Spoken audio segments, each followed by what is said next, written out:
Thank you, Mr. Speaker. I think we all know that divorce is a very terrible thing. It can be a traumatic experience for families, children, and parents, obviously. But yet when it does occur, it really is imperative that the best interests of children should be at the heart of any divorce proceeding. And that's any that they're caught up in. And according to the 2016 census, more than 2 million Canadian children are now living in separated or divorced families. And 38% of the 5 million separations and divorces in Canada between 1991 and 2011 involved a child. So divorce has really sadly become a regular part of the life of everyday Canadians. So with this legislation, we really have a duty to try to minimize the trauma of divorce as much as possible, especially on children.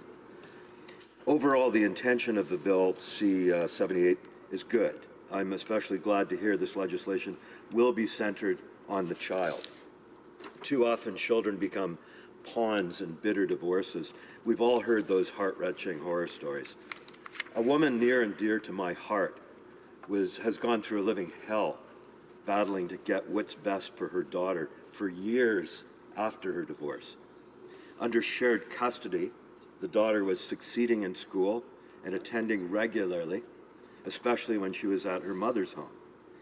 But at subsequently family court appearances, the daughter's dad managed to convince the family court it would be in the best interest to have the daughter spend all of her time at his residence. After that happened, the teenage daughter's marks plummeted. She missed a ridiculous amount of school, and she got into trouble with police. It's a very sad story, Mr. Speaker. Despite fighting tirelessly in family court, this woman's daughter is now hopelessly alienated because one parent wanted to punish the other. This child was used as a weapon and essentially brainwashed by one parent to punish the other parent. This daughter will now no longer speak to her mother, her grandmother, her aunts, uncles, or her young nieces and nephews who absolutely adore her. Alienation is one of the most terrible things that can be inflicted upon a child. It's something that can literally ruin a person's life and could take years of psychological help to overcome. So part of the problem I've witnessed in family court is people who appear there do not even testify under oath. So remarkably, there's no requirement to actually tell the truth.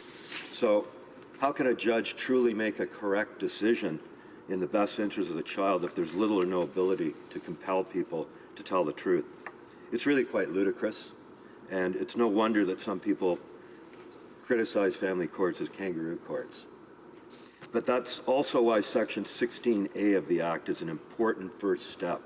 It states the principle that children should have as much contact with each parent within the confines of their best interest.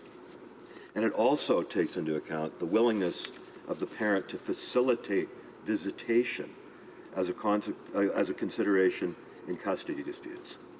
It's a move that will penalize parents who, for petty reasons, try to limit visitation and access of the child or children to the other parent. It's a positive first step to make sure that even an acrimonious divorce, in those divorces, the best interest of the child is always first and foremost, and that's as it should be. Promoting the use of alternative dispute resolutions, such as divorce mediation to settle divorce cases, is also an encouraging move.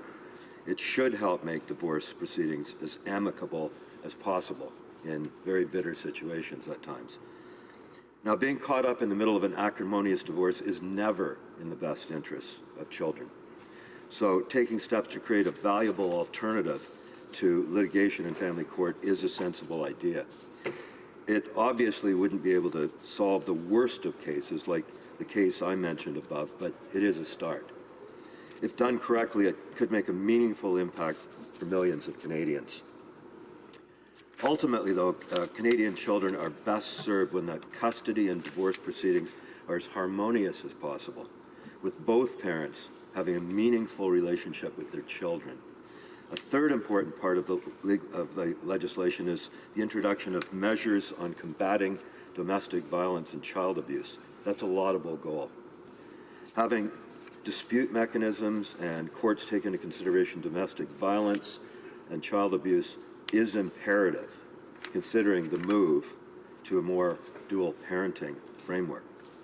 Now, as I stated before, of course, it's always in the best interests of the child to have both of their parents having meaningful relationships.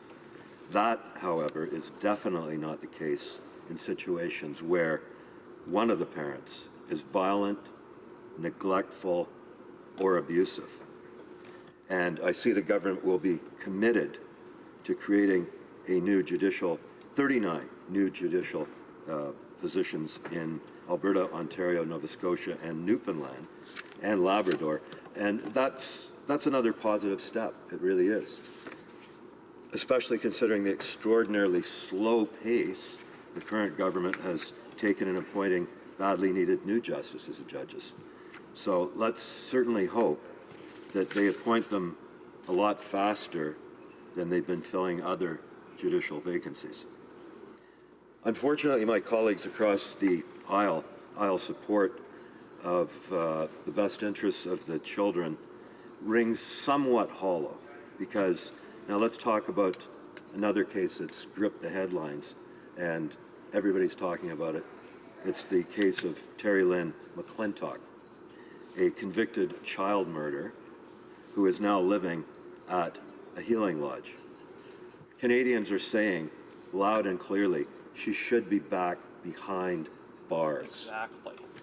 But these Liberals are refusing to act on that. They're saying that we Conservatives are ambulance chasers and we're just creating this whole controversy, and it's very, very low of us. But all we're doing is we're reflecting what the father wants, and he has spoken about it very, very clearly on CBC and other media.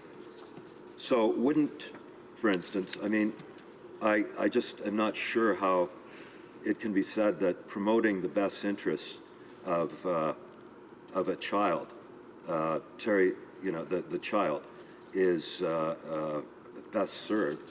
I mean, she's been murdered, and yet they talk about promoting the best interests of the child in this legislation, and yet her murderer is not even behind bars. She's in a healing lodge. So wouldn't Tory's best interest be ensured that her murderer is held behind bars? Absolutely. I just also don't see how having a child murderer at a healing lodge is in the best interests of the children who are often present there themselves. Yet, this is the position that the members across the way supported in votes, and it's really enraging Canadians, Mr. Speaker. So to one day, there's a flippant disregard for what is Tory Stafford's best interest and the best interest of children at that healing lodge. Then the next day, hearing their talking points about how much they care about children in this bill, it's rather shameful, to be honest. It's also the case with Bill C-78, the government's new crime bill. Again, I'm not sure how many parts of that bill mesh with the priority of the best interest of the child that my colleagues across the aisle seem to believe today. Not a lot. I mean, how does giving a mere fine in the best interest of children who are forced into marriage, or marriage under the age of 16, or the abduction of a child under the age of 16, how does that act in the best interest of the child in that bill C-75? I fail to see that. I mean, how do any of these reforms put the interests of the child first? I mean, it's very simply put, I don't believe that it is, and that's not the government's position. So if the minister would like to truly put children first, as she should, I would certainly recommend that we do so in a consistent manner and go forward from that. Thank you, Mr. Speaker.